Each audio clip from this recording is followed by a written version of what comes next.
ये शुगर हुई कैसे?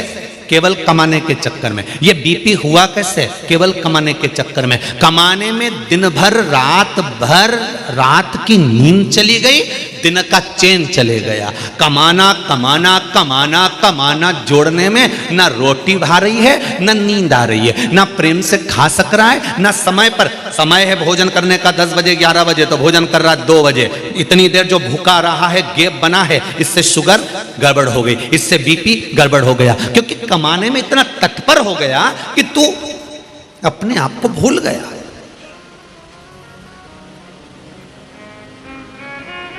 किसके लिए कमा रहे हो भाई? हम आपसे निवेदन करना चाहेंगे, अपनी कमाई का ज्यादा नहीं तो थोड़ा, तुम्हें दान नहीं करना, पुण्य नहीं करना, सत्कर्म नहीं करना। हम ये नहीं कहेंगे कि तुम दान कर दो। आप तो अपनी कमाई का आप 1 रुपया भी कहीं दान मत करो। आप तो अपने ऊपर खर्च तो करो, अच्छे से खाओ, अच्छी जिंदगी जियो, फुल एंजॉयमेंट के साथ। पर जब भी मिलेगा मुसद्दी लाल जैसा मिलेगा। प्रॉपर्टी पड़ी है, रेट नहीं बढ़ रहा, वो प्लाट पे किसी ने कब्जा कर लिया, केस लड़ रहे हैं, जबलपुर लगा, यहाँ लगा, वहाँ लगा, सारी दुनिया में रायपुर बिलासपुर हमारे केस चल रहा है। बहुत दिक्कत में जिंदगी चल रही है। और एक गरीब व्यक्ति खाया पिया वो जाए, अपनी जिंदगी अलमस्त रहेगा। और जैसे तुम मरोगे ऐसे ही वो मरेगा। तुम मरने के बाद डनलप के गद्दे पे नहीं जाओगे। जो बहुत करोड़पति है वो डनलप के गद्दे पे जाता है क्या? टीवी पे देखना, बहुत सारे अच्छे अच्छे हीरो हीरोइन भी मरे थे, कितने डनलप के गद्दे पे गए थे। सजा के अगर गाड़ी में ले भी गए, आखिरी में लकड़ी पर, चिता पर सब उतार कर सुला दिया।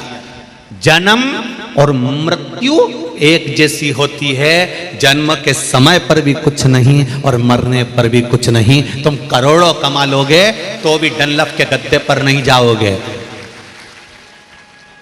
4 बांस कितने? 4 बांस और 40 कंडे तो कोई भी दे देगा, इससे ज्यादा नहीं लगते। वो तो अब लकड़ी लगने लगी, लकड़ी भी अब ज्यादा लगने लगी। पहले तो मुर्दे को अगर जलाते थे तो वो कंडे पर, गाय के गोबर के कंडे इतने बड़े बड़े लोग अपने दरवाजे पर रख देते थे। और मुर्दे को जब लेकर जाते थे तो पीछे से गाड़ी चलती थी, बैलगाड़ी, उस गाड़ी में दरवाजों पे से कंडे उठा उठा कर गाड़ी में रखते जाते थे। फिर अंतिम संस्कार के लिए जहां चिता लगती थी, कंडे पर उसको सुला दिया जाता। तो 4 बांस 40 कंडे तो कोई भी दे देगा।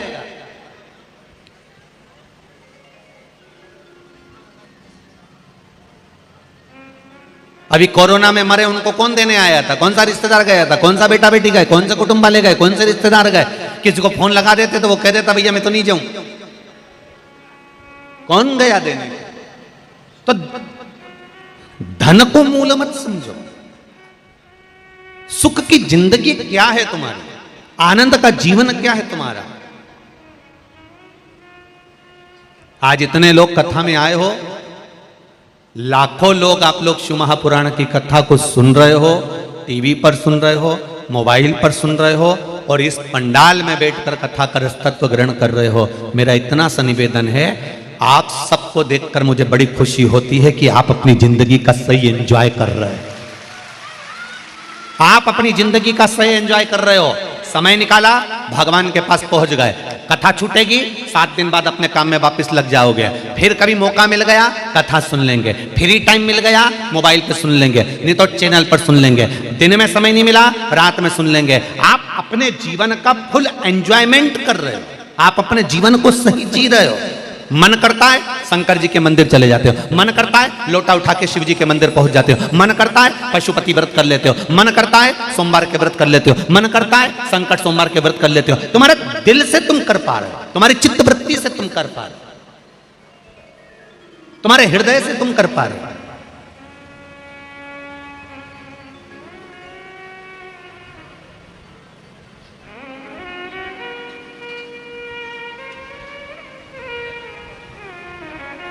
सीता जी से रावण ने पूछा था, 4 बार माता सीता से रावण ने पूछा, सीते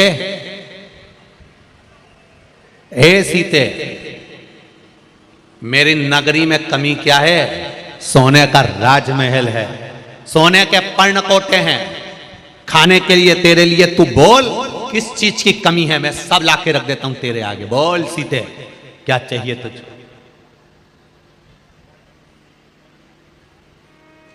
रावण ने कहा, सीता तुम बोलो तो ये पूरी प्रॉपर्टी तुम्हारे नाम कर दूं, तुम बोलो तो सारी जायदाद तुमको दे दूं, पर्णकोटे, सोने के कलश, सारा नगर, मंदोदरी को तेरी दासी बना दूंगा। सीता, सीता इस पूरी लंका में कमी क्या है?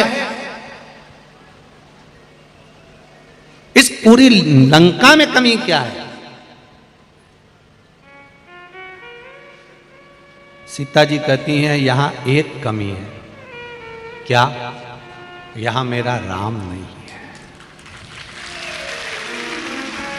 इस पूरी लंका में एक कमी है, यहां मेरा राम नहीं है।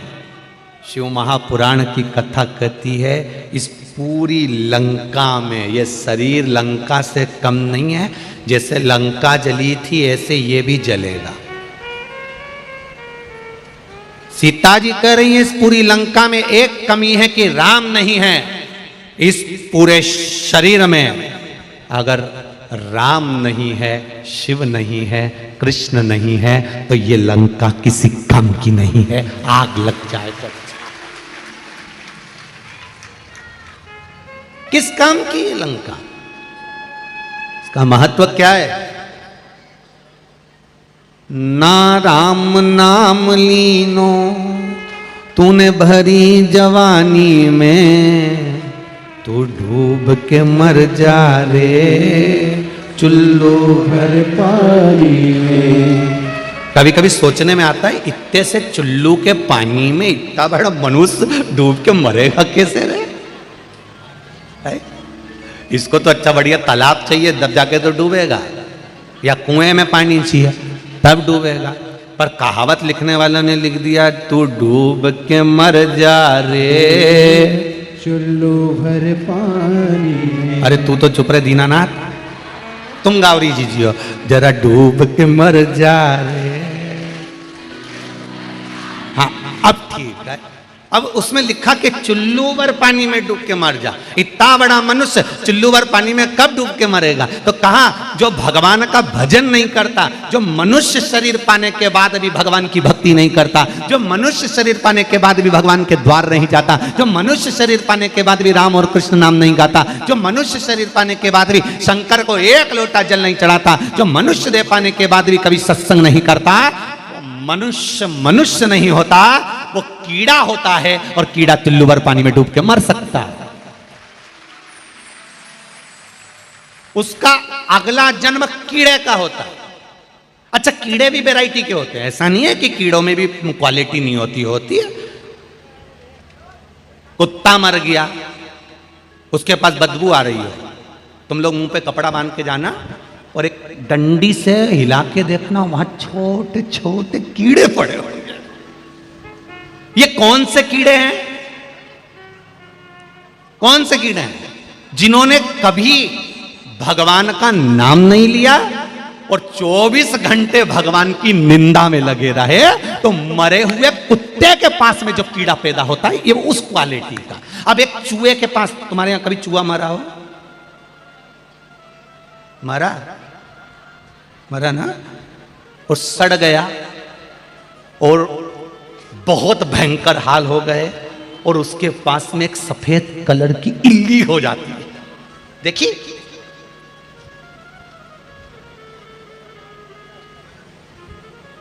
हमारा पुराना घर था, उस घर में टीन का मकान था, 3 कमरे। कभी आप सीहोर आना, हम दिखाएंगे आप, कभी भी है उसे।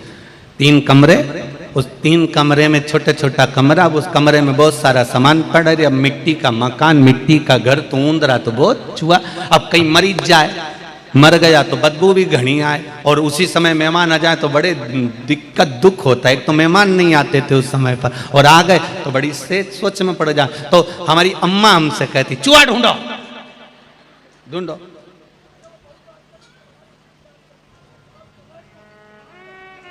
अब वो चूहा वो के पास में एक छोटी छोटी सी इल्लियां जब पड़ जाए तो हम हमारी अम्मा से पूछते, अम्मा गजब का बदबू मार रहा और इल्ली इतनी छोटी छोटी उसके पास कहां से आ गई, कहां से पहुंच गई? अम्मा बोली, बेटा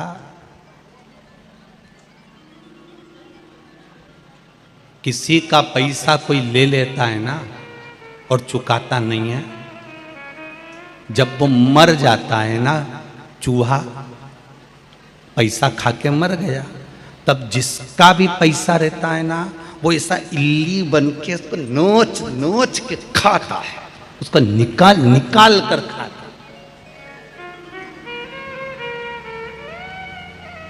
बड़ा समझना,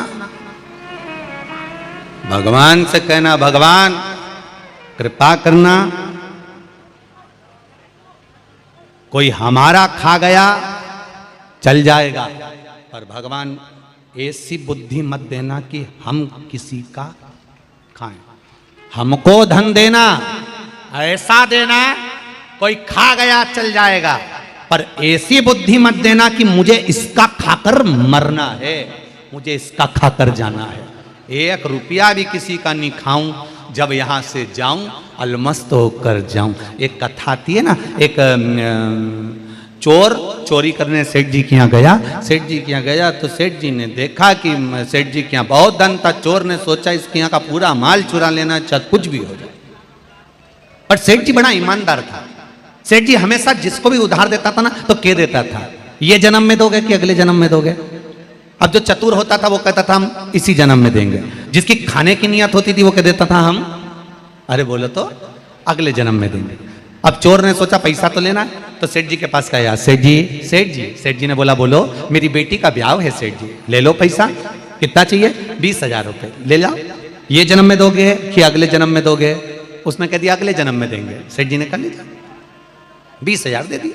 इसने तिजोरी देख ली, इसने देखा तिजोरी में बहुत माल है, रात को आऊंगा सब चुरा कर ले जाऊंगा। आया जहां पर भैंस बनती थी उस भैंस के तबेले में जाकर छुप गए। सेठ जी को जाने का इंतजार करने लगा, ये जाएं और मैं धन चुराऊं, सेठ जी जाएं और मैं धन चुराऊं। रात बहुत हो गई, सेठ जी जाने लगे, इतनी देर में भैंस आपस में बात करने लगी। एक भैंस ने दूसरी भैंस से कहा, री जी तो कितने साल से दूध दे रही है यहाँ पे? उसने कहा 3 साल से। एक भैंस ने दूसरी से पूछा तू कितने साल से दूध दे रही है? मुझे 9 साल हो गए दूध देते देते। एक ने पूछा तू कितने साल से दे रही है? मेरे को दूध देते 12 साल हो गए। अच्छा, तो अपन सेठ जी के यहाँ दूध क्यों दे रहे हैं? तो भैंसों ने आपस में बात करते हुए कहा, ये सेठ बड़ा चतुर है, उधार देता है तो पूछता है ये जन्म में दोगे कि अगले जन्म में दोगे। जो इस जन्म में देकर नहीं गया वो अगले जन्म में हमारी जैसी भैंस बन जाता है और निचोड़ निचोड़ के देना पड़ता है, निचोड़ निचोड़। इसलिए हम भैंस बनकर दूध दे रही हैं। जी हो, तुमसे भी निवेदन है और जितने भाई कथा सुन रहे हैं भगवान से कहना हमको इतना झोली भर कर देना कि लोग हमारा खा भी लें तो हमें चिंता नहीं रहे, पर हम किसी का नहीं खाए, नहीं तो अगला जन्म भैंस का लेके निचोड़ निचोड़ के देना पड़े। कई मतलब नीचे दिल दुखाकर किसी का 1 रुपया भी मत रखो, 1 रुपया।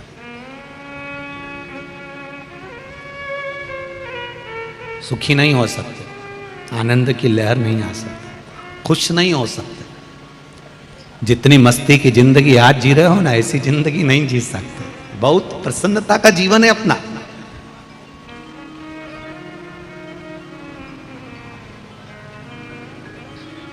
जो ज्यादा भाव खाता है वो बाद में बड़ा और पाव खाता है। इसलिए ना भाव खाओ, नहीं तो बाद में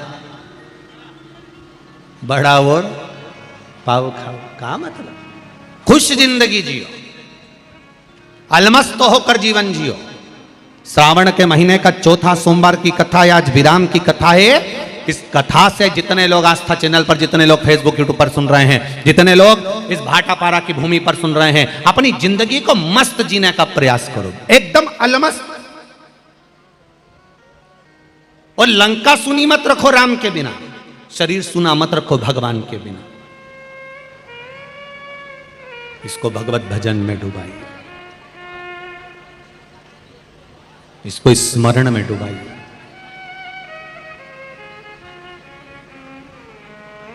एक पत्र आया है, उस पत्र में इन्होंने लिखा है कि सर्वप्रथम अपनी कृतज्ञता उस नारी शक्ति के प्रति व्यक्त करता हूं जिन्होंने इस कथा को अपने हृदय में उतारा और अपने पति से कहकर यह कथा करवाई, उसको धन्यवाद। पत्र लिखा,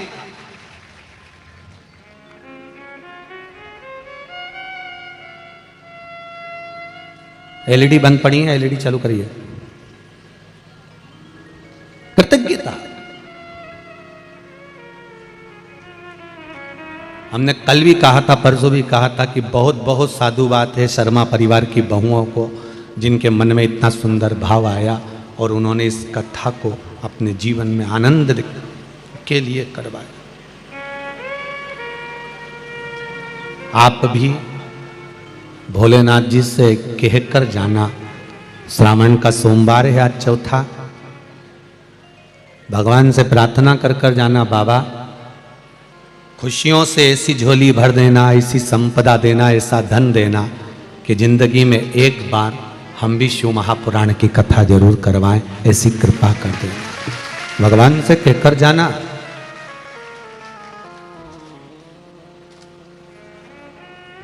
कई लोगों की ढेर फैक्ट्रियां होती हैं,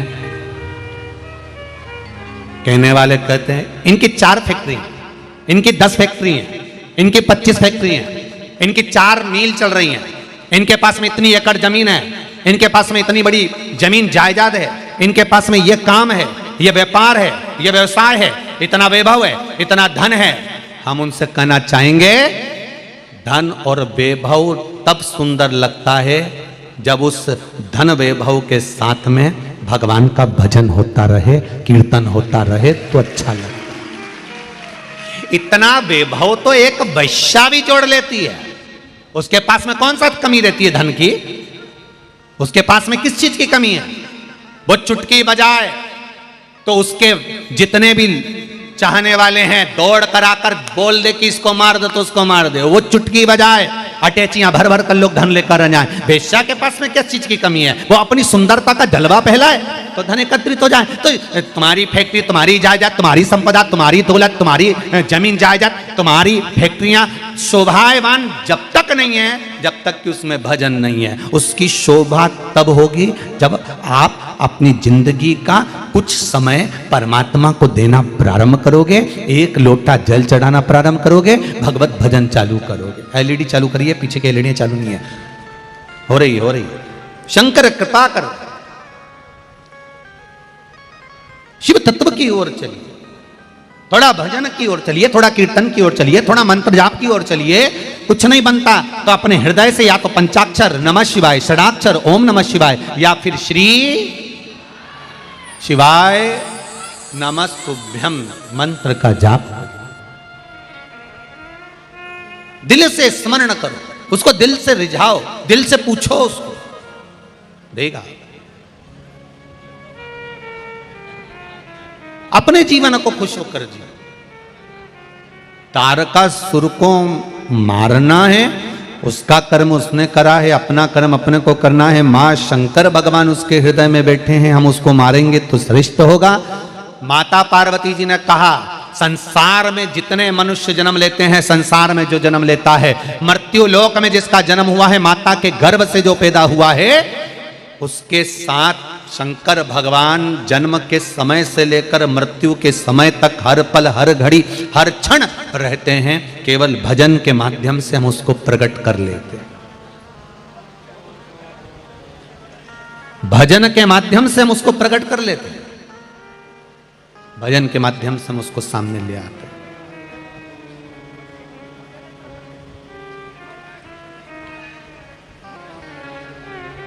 देखो, चाय की पत्ती का डब्बा है तुम्हारे घर में? शक्कर का, शक्कर के डब्बे में कितनी बड़ी चम्मच डाल देते हैं लोग। आपके घर के डब्बे में डली है छोटी सी चम्मच। अब वो चम्मच अंदर घुस गई, चाय की पत्ती के डब्बे में अंदर चली गई। अब उस चम्मच को तुम्हें निकालना है तो तुम उसमें हाथ थोड़ी ना डालोगे, उस डब्बे को थोड़ा सा ऐसा ऐसा उछालोगे, उछालोगे, चम्मच निकल के बाहर आ जाएगी। बाहर आई, तुमने निकाली पत्ती, डाल दी, चाय डाल दी, शक्कर डाल दी, चम्मच नीचे दब गई है। उसको निकालने के लिए डब्बे को थोड़ा सा उछालिए, अंदर हाथ डालने की जरूरत नहीं है। डब्बा उछलेगा, चम्मच बाहर आ जाएगी। शिव महापुराण की कथा भी वही कहती है कि परमात्मा हर संसार में जन्म लेने वाले व्यक्ति के अंदर मेरा भोलेनाथ, मेरा शंकर प्रवेश करा हुआ है, अंदर बैठा हुआ है। रामकृष्ण अंदर बैठा हुआ है, मेरा परमात्मा अंदर बैठा हुआ है। उस परमात्मा को अगर पाना है तो कहीं दिल से भजन में आनंद के साथ थोड़ा सा नाच लेते हैं तो परमात्मा निकल कर बाहर आ जाता है। थोड़ा उचके और बाहर, चम्मच बाहर, परमात्मा निकल कर बाहर आ जाता है कि सम्मुख आ गया, सामने प्रकट।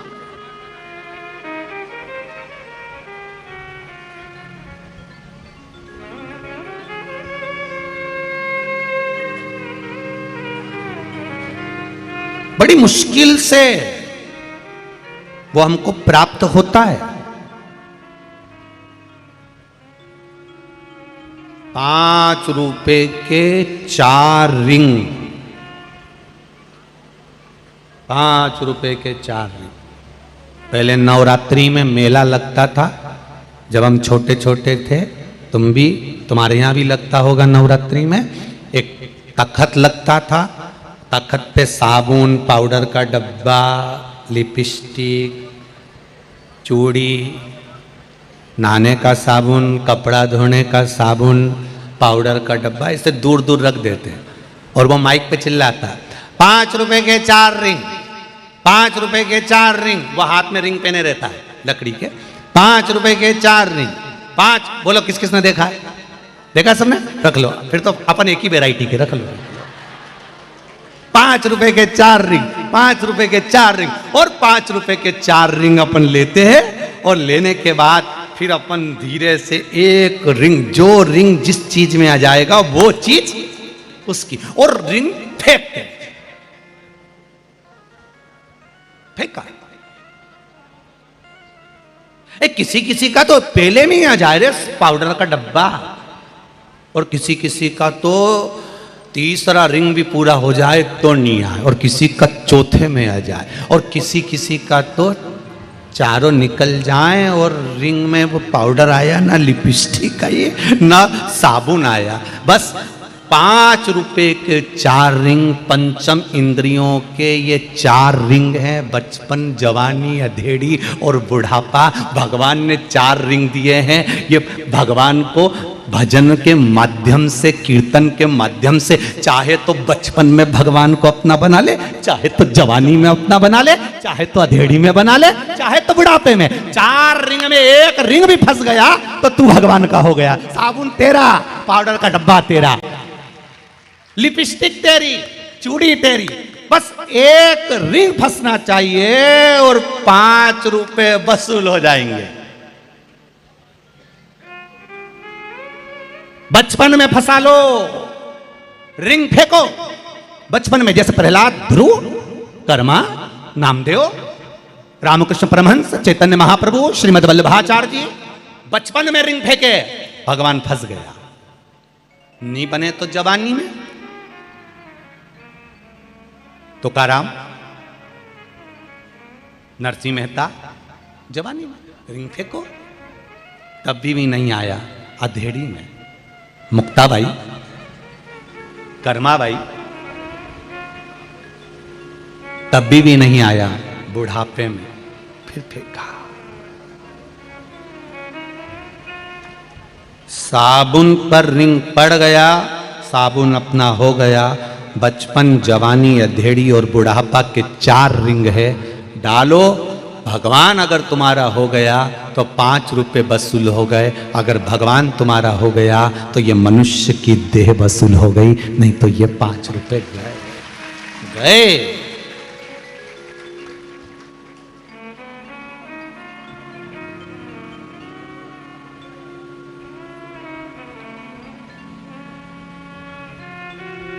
वो तो कहीं कहीं का रिंग वाले से भिड़ लेता है, ए काका 5 की जगह 6 दे देना, 4 की जगह 1 और दे देना, 5 काका 1 और दे देना। काका से अगर पहचान हो गई तो उसने एक जन्म फिर दे दिया। अब की बार 1 रिंग है तेरे पास में, कम उम्र है, समय कम है। ये कोरोना महामारी जो आई थी ना, ये 1 रिंग वालों की आई थी। उन्होंने कह दिया था पहले ही, समय कम है, मैं कभी भी उठा सकता हूं, तो रिंग फेंक ले। कोरोना महामारी में उम्र नहीं देखी, कई कई तो 80-80, 90 साल के, जिनको बीपी शुगर सब है, ब्लड प्रेशर सब है, वो नहीं मरे।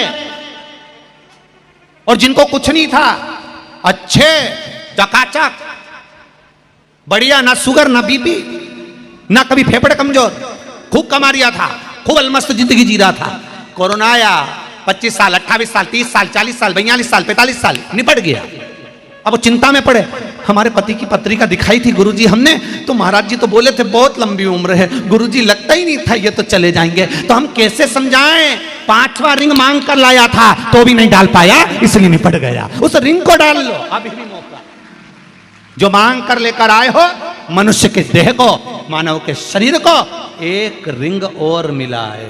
प्रभु काका जी 1 मौका और, वंस मोर। काका जी बोले 4 दे दिए तो थे, 5 रुपए में 4 ही मिलते। नहीं काका जी प्लीज 1 मौका तो दो, बस एक बार। अपन भी उस परमात्मा के आगे जाके गिड़गिड़ाए। 84 लाख योनियां दे दी तूने, झिंगुर बना दिया, जुआ बना दिया, जो बना वो बना, मछली बना दिया, कबर बिज्जू बना दिया, सब कुछ बनाया। भगवान 1 मौका दे दे, बस 1 रिंग और दे दे, एक बार मनुष्य की देह दे दे। अब की बार तो लोटा भर के जल चढ़ाऊंगा, चाहे कुछ भी हो जाए, मैं रिंग फेंकूंगा और तू मेरा हो जाएगा। भगवान बोले नी दुआ, चाहे कुछ भी हो जाए। तब ऊपर गिड़गिड़ाया। तब भगवान ने, पार्वती जी बोली दे दो ना, पार्वती जी ने कहा दे दो। शंकर भगवान ने कहा 1 मौका दे देता हूं, परंतु इतनी लंबी आयु नहीं दे सकता। इतने में पार्वती जी बोली अगर इसने रिंग फेंक कर आपको अपना बना लिया तो भगवान बोले मार्कंडे की उम्र भी 14 साल की 10 साल की थी, 5-7 साल की थी। मार्कंडे ने रिंग फेंका, मरा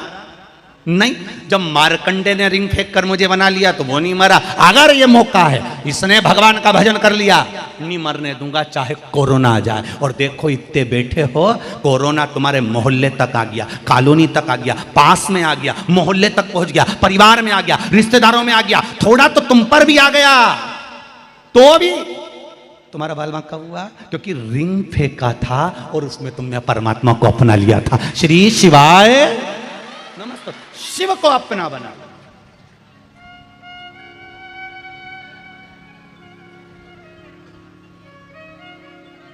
वो कहे अब तो मिला है फिर ना मिलेगा, कभी नहीं कभी नहीं।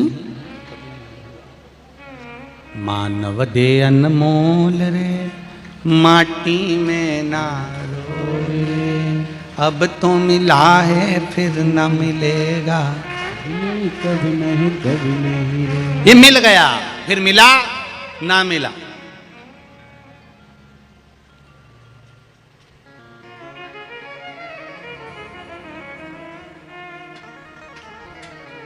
बड़ी मुश्किल से मिलता है। भाटापारा वालों के भाग्य में था, रिंग फेंका, मिल गई। शिव महापुराण की कथा। अब यही 15 अगस्त से परली बैजनाथ में चालू हो जाएगी, 21 तारीख तक वहां चलेगी, 1 बजे से 4 बजे तक आए। जितने लोग आ सकते हैं आए, कथा का रसतत्व सुने। जितने आस्था चैनल पर सुनना हो, जितने फेसबुक पर सुनना हो, यूट्यूब पर सुनना, उस पर सुन। वहां पूरी होगी 21 तारीख को, 23 तारीख को हिंगोली में प्रारंभ हो जाएगी, महाराष्ट्र में। वो दे रहा है, उसको ग्रहण करो।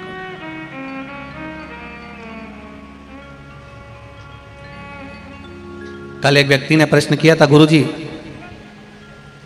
आपकी कथा टीवी पर रोज आती है, 8-8 दिन 15-15 दिन छोड़कर, 4-4 6-6 दिन छोड़कर आ जाती है, उसका कारण क्या है? हमने कहा हमको सीहोर जाना है, एक ट्रेन छूट गई, दूसरी ट्रेन का इंतजार कर रहे हैं, दूसरी ट्रेन छूट जाए तो तीसरी का इंतजार करना, तीसरी छूट जाए तो चौथी का इंतजार करना, चौथी छूट जाए तो पांचवी का इंतजार करना, किसी ट्रेन में बैठकर सीहोर पहुंच जाएंगे। उसी तरह एक कथा में मन नहीं लग पाया, ट्रेन छूट गई, दूसरी कथा आ रही है उसमें बैठ जाओ, दूसरी में नहीं बैठ पाए तीसरी में बैठ जाओ, तीसरी में नहीं बैठ पाए चौथी में बैठ जाओ।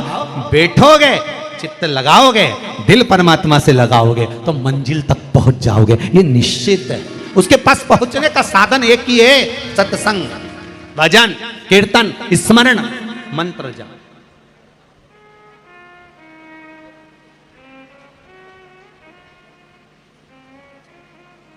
उसकी प्राप्ति का केंद्र बिंदु वही है।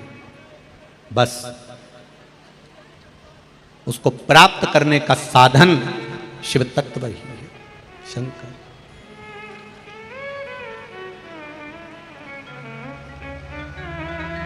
हे शंभु, हे शंकर, हे दयालु, हे उदार, महाराज कैसे भी रखो अपने चरणों में मुझे रख लो।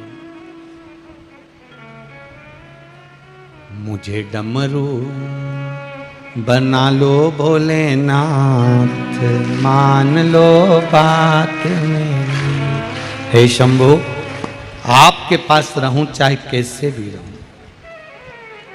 आप जैसे रखना हो वैसे रखो। सबके भीतर परमात्मा, बस उसको अपना बनाना है। बचपन में, जवानी में, अधेड़ी में, बुढ़ापे में, जिस अवस्था में आप अपना बना सकते हो उस अवस्था में बना। बचपन खेल में खोया, जवानी नींद भर सोया, बुढ़ापा देख कर रोया, सिराने मौत हंसती है। अवस्था कोई सी भी हो, बचपन हो, जवानी हो, अधेड़ी हो, बुढ़ापा हो, जिस अवस्था में हो उस अवस्था में परमात्मा को अपना बनाने का प्रयास करो। उस अवस्था में अपना बनो। कोई जरूरी नहीं है कि भगवान को पाने के लिए तुम्हें वस्त्र कोई अच्छे पहनना पड़ेंगे या कोई कलर में पहनना पड़ेंगे। भगवान को पाने के लिए कपड़ा बदलने की जरूरत नहीं पड़ती। देव अधिदेव महादेव को पाने के लिए मात्र कलेजा बदलने की जरूरत होती है, कपड़ा नहीं बदला जाता। जिस दिन दिल बदल गया, मन बदल गया, चित्त बदल गया, परमात्मा मिल जाता। कपड़े से कभी भगवान नहीं मिला। कपड़ा तो वो रावण ने भी बदला था, साधु का वेश बनाकर सीता को हर लिया था। मन बदल पाया था? नहीं। अगर मन बदल गया होता तो कपड़ा बदलने की जरूरत नहीं पड़ती।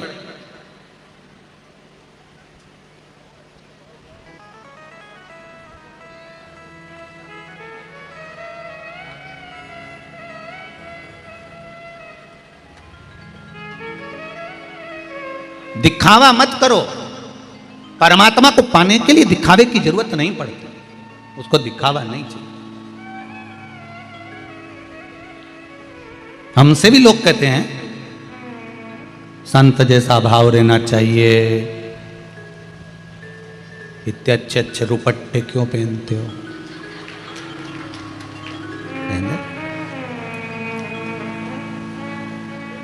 साधु सन्यासी जैसे रहना चाहिए, खड़ाऊ पहनना चाहिए, चप्पल पहनते हो।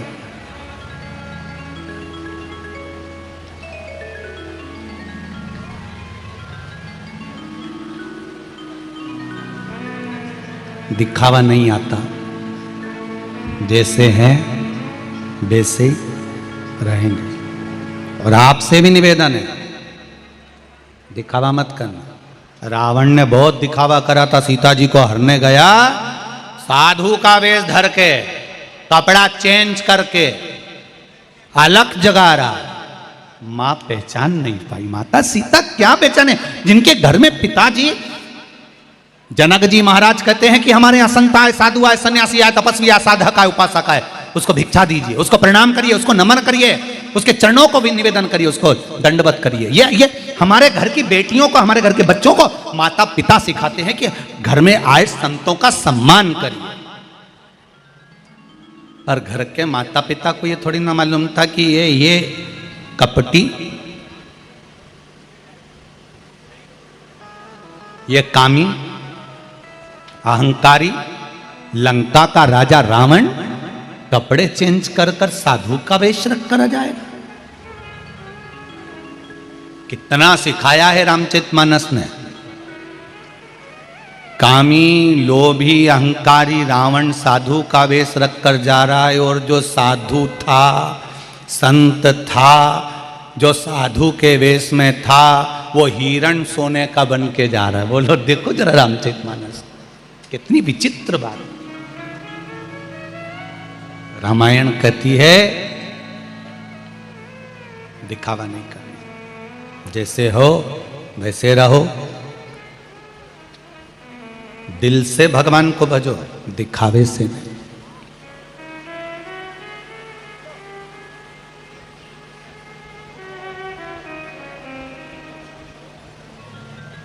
दिखावे से परमात्मा कभी नहीं मिला। आप पूरी जिंदगी उसको पाने का प्रयास कर लो, नहीं मिलेगा।